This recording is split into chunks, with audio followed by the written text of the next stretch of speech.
Hello everyone, and welcome back to more Dark Souls 2 PvP. This time I am in the Bellkeeper's Covenant. Now, to get into this covenant, you need to talk with the short guy who is sitting on a table at the beginning of Belfry Luna. Now, when you do and join his covenant, he will give you a ring, which is required to invade. Now, if you want to be invading in this area, don't stand in this area. Just do yourself a favor and don't do it. For one reason and one reason only, you won't get the chance.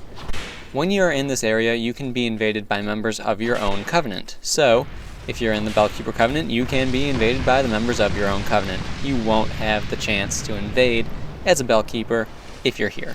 Just throwing that out there, save yourself the time and the trouble.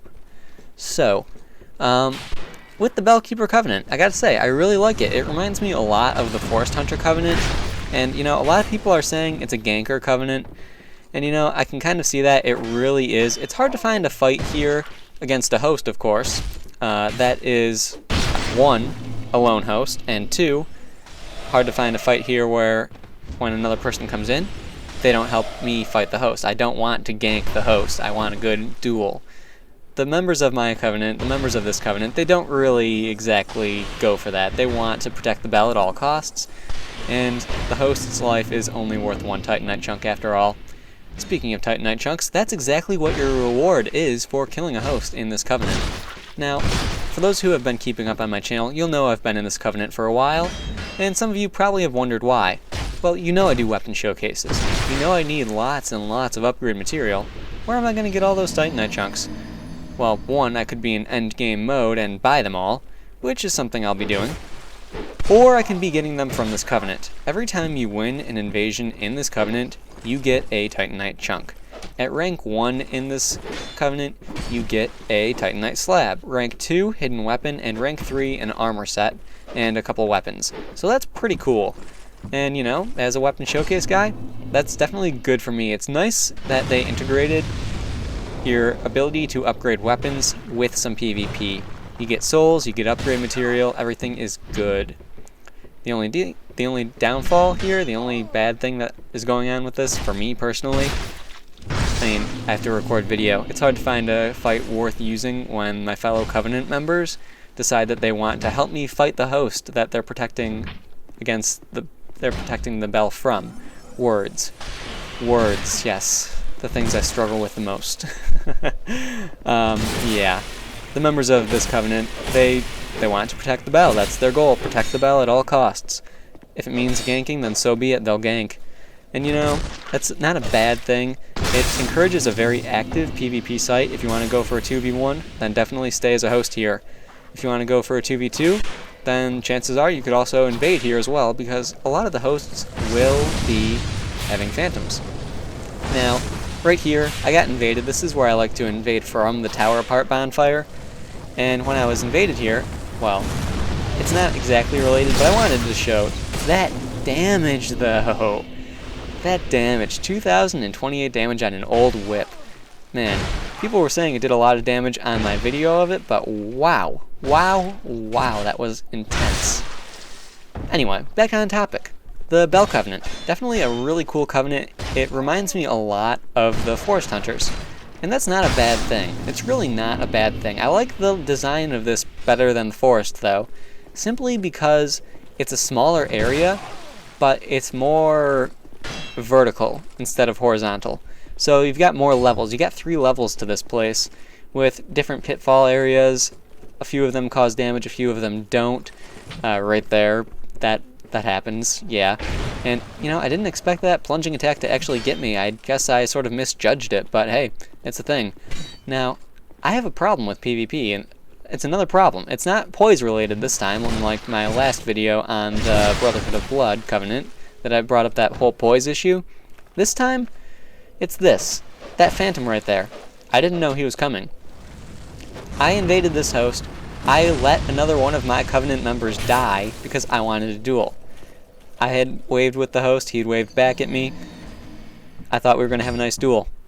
I had let one of my Covenant members die so I could duel this host. Well, that host now. And he summoned a phantom. There is no summoning phantom thing that appears on my screen. that is a problem. That is a big problem.